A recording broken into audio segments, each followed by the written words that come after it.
नागपूरमधली सध्याची शांतता ही वरवरची शांतता आहे. ही शांतता अस्वस्थ करणारी शांतता आहे. ही शांतता ज्याप्रमाणे एखादी शेकोटी विझते पण ती पूर्ण विझलेली नसते, आतमध्ये त्याच्यात जर का कोळसे असतील किंवा अन्य काही भाग असेल जो अजूनही पूर्ण जळलेला नाही आहे आणि तो धुमसत राहतो, अशा प्रकारची शांतता आहे. आणि त्याहून वाईट गोष्ट म्हणजे ही शांतता जी कदाचित अशांतता आहे ती फक्त नागपूरमध्ये नाही महाराष्ट्रभर तयार झाली आहे का असं वाटावं अशी स्थिती आहे.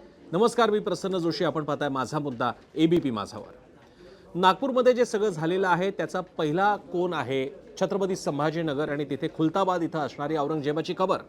औरंगजेबाची कबर काढण्यात यावी, नष्ट करण्यात यावी यासाठी एक आंदोलन झालं नागपूरमध्ये विश्व हिंदू परिषद बजरंग दलकडून. आणि त्यानंतर एक चेन रिॲक्शन सुरू झाली, कारण पुढच्या काही गोष्टी थोड्याशा मिक्सचरच्या आहेत. एक व्हर्जन असं आहे की त्या सुमारास हे जेव्हा काही आंदोलन होत होतं त्या सुमारास काही लोकांकडून औरंगजेबाचं पोस्टर जाळण्यात आलं किंवा त्याला जोडेमारा आंदोलन करण्यात आलं. हे झाल्यानंतर असा एक दावा केला जातोय की त्यावेळी इस्लामी प्रतीकं असलेली हिरवी चादर सुद्धा जाळण्यात आली किंवा त्याची विटंबना करण्यात आली आणि त्यामुळे हे वातावरण पेटलं किंवा वाढलं, अशा प्रकारचे रिपोर्ट्स आहेत. मात्र राज्य शासनानं हे आज विधिमंडळात स्पष्ट केलेलं आहे की ही अफवा आहे, अशी अफवा पसरवली गेली आणि त्यामुळे ह्या गोष्टी वाढत गेल्या. असं असलं तरी सुद्धा या संदर्भातले काही व्हिडिओ सोशल मीडियावरती प्रसारित होत आहेत. अर्थात मी अनेक जे व्हिडिओ बघण्याचा प्रयत्न केला त्यामध्ये काही ठिकाणी फक्त त्या तथाकथित कपड्याचाच फक्त शॉट घेण्यात आलेला आहे. माणसांचे फक्त पाय दिसत आहेत, चेहरे दिसत नाही आहे. त्यामुळे ती घटना कुठली आहे याबद्दल पुन्हा संभ्रम तयार होऊ शकतो. ज्यांना डीप फेक, ज्यांना AIचा वापर आणि फेक न्यूज याचा ज्यांना कल्पना आहे त्यांना कल्पना असेल की अशा प्रकारे नुसते व्हिडिओचे तुकडे बघून आपण एका निष्कर्षाला येऊ शकत नाही. आणि मला आश्चर्य वाटलं की समाज माध्यमांवरच्या काही मान्यवरांनी सुद्धा ही थ्योरी घेऊन की असं झालं त्याच्यामुळे दंगल झाली हे सरळ सरळ मांडायला सुरुवात केली आहे. हे धोकादायक आहे.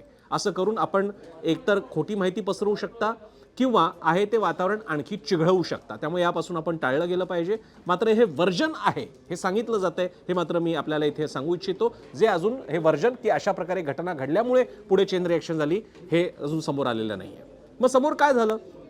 संध्याकाळ नंतर एक अस्वस्थता पसरत गेली आणि सुमारे रात्री 9च्या सुमारास अचानक हे सगळं वातावरण पेटलं आणि नागपूरच्या महाल आणि त्याच्या अवतीभोवतीच्या परिसरामध्ये अचानक दंगल सदृश परिस्थिती तयार झाली.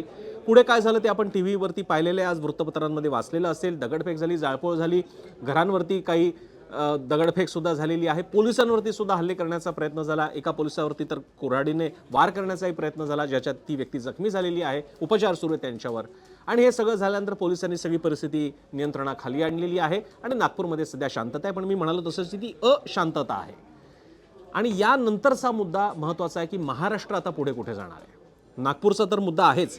आतापर्यंत दंगली म्हटल्या की मालेगावचं नाव यायचं, मुंबईच्या काही भागाचं नाव यायचं, काही प्रमाणात पुण्याला कधीतरी एखादी घडली असेल किंवा पण अगदी नजीकच्या काळात ती सुद्धा आठवण्यासारखी परिस्थिती नाही आहे. संभाजीनगरमध्ये सुद्धा, छत्रपती संभाजीनगरमध्ये यापूर्वी कदाचित काही घडलं असेल, पण कधीही नागपूरचं नाव अशा आंदोलन, अशा दंगलीसाठी कधी समोर आलेलं नव्हतं. ते पहिल्यांदा आलेलं आहे. आता प्रश्न असा आहे की या वातावरणाचं पुढे काय होणार आहे. आज स्वतः देवेंद्र फडणवीस, मुख्यमंत्री देवेंद्र फडणवीस म्हणाले की छावा चित्रपटानंतर औरंगजेबाबद्दलचा रोष, राग अधिक वाढला आहे आणि चित्रपट तर अजूनही बघितला जातोय. मग महाराष्ट्रात आणखी पुढे काय होणार आहे? प्रश्न असा आहे की आता लोकांच्या या भावना अशा तीव्र असतील तर एक औरंगजेबाच्या कबरीचं राज्य शासन काय करणार आहे? त्याचं कारण राज्य शासन ज्या पक्षाचं आहे, प्रमुख पक्षाचे भाजप, आणि भाजप ज्या प्रमुख संघटनेचा आहे त्या राष्ट्रीय स्वयंसेवक संघाच्या अनेक हिंदुत्ववादी संघटना आक्रमकपणे म्हणतात की ती कबर हटवण्यात यावी.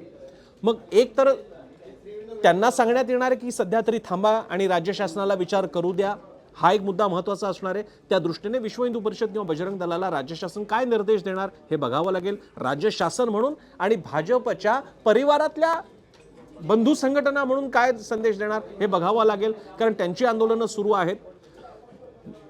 मराठी नववर्ष, ज्याला हिंदू नववर्ष म्हटलं जातं, तो गुढीपाडवा आता तोंडावर आहे. त्या दृष्टीने मोठ्या शोभायात्रा निघणार आहेत. अशा वेळी पुन्हा एकदा जर का कारण नसताना काही समाज घटकांकडनं किंवा व्यक्तींकडून किंवा संघटनांकडून वातावरण चिघळवण्याचा प्रयत्न झाला तर राज्य शासनाचं काय मत असणार आहे, काय करणार आहेत हे सुद्धा स्पष्ट झालं पाहिजे. आणि याच्या पलीकडे मुळामध्ये जो एक विषय जो आम्ही यापूर्वी सुद्धा चर्चेला घेतलेला आहे की औरंगजेबाची कबर ही काही महाराष्ट्रात सेलिब्रेट कधीच केली गेली नाही. अफजल खानाच्या कबरीभोवतीचं जेव्हा अवैध बांधकाम पाडण्यात आलं त्यावेळी महाराष्ट्रामध्ये कोणी काडीसुद्धा उचलली नव्हती. मग औरंगजेबाच्या वेळी आता हे वातावरण अशा प्रकारे का करण्याचा प्रयत्न होतो हे बघावं लागेल. आणि त्याच्याही पलीकडे जाऊन मुळात हे महाराष्ट्रासमोरचे प्रश्न आहेत का, पण आता ही चर्चा राहिलेली नाही आहे. सगळ्यांच्याच भावना तीव्र झालेल्या आहेत. मात्र याचं पर्यवसान जो मुद्दा औरंगजेब नावाच्या एका व्यक्तीचा आहे तो हिंदू मुसलमान करण्यापर्यंत कोणी प्रयत्न करत असेल, व्यक्ती, संघटना आणि कोणीही कोणाच्याही बाजूच्या, तर त्याला सरकारनं रोख लावला पाहिजे, त्याच्यावरती ताबडतोबीने नियंत्रण आणलं पाहिजे. कारण प्रश्न फक्त सामाजिक सौहार्दाचा नाही आहे. महाराष्ट्र की जो इन्व्हेस्टमेंट हब आहे, भारतभरामधलं एक महत्त्वाचं शक्तिस्थान आहे, तिकडच्या सामाजिक, औद्योगिक, राजकीय शांततेवरती सुद्धा त्याचा परिणाम होऊ शकतो. मी सुरुवातीलाच म्हटल्याप्रमाणे नागपूरच अशांत नाही आहे, महाराष्ट्रामध्ये सुद्धा एक प्रकारे दडपलेली अशा प्रकारे अस्वस्थ भावना आहे जी समाज माध्यमांवरचं फीड बघितल्यानंतर लक्षात येतं आपल्याला. मग हे असंच पेटवू देणार आहोत का, हे शांत करण्याचा आपण प्रयत्न करणार आहोत का? हा प्रकार जसा समाजातल्या मान्यवरांनी करायला हवा तसाच तो राज्य शासनानं सुद्धा करायला हवा. त्याची सगळ्यात पहिलं पाऊल म्हणजे सर्व संघटना या बाबतीत जी काय मागणी करत असतील, आक्रमक होत असतील, त्यांना सध्या शांत करणं आणि हा विषय आता राज्य सरकारने हातात घेतलेला आहे हे दाखवून देणं हे सगळ्यात महत्त्वाचं काम असेल. आणि त्याच दृष्टीने आज आम्ही 0 अवरमध्ये सुद्धा जेव्हा हा व्हिडिओ तुम्ही बघाल त्याच्यानंतर 0 अवर आज रात्री 7:56 ABP माझावर आहे त्यावरती हाच विषय घेतोय की नागपूरमधली ही अस्वस्थता, अशांतता पुन्हा एकदा सौहार्दामध्ये आणण्यासाठी आणि पुन्हा एक नियमित जीवन, शांत जीवन महाराष्ट्रामध्ये पुन्हा एकदा प्रस्थापित व्हावं यासाठी काय करता येईल. तर हा होता आजचा माझा मुद्दा. तुम्हाला कसा वाटला तुमच्या कमेंट्समध्ये मला बघायला मिळेलच. दररोज याच वेळेला हा माझा मुद्दा तुमच्यापर्यंत पोहोचत राहील. तुर्तास इथेच थांबूया. पाहत राहा ABP माझा. ABP माझा, उघडा डोळे बघा नीट.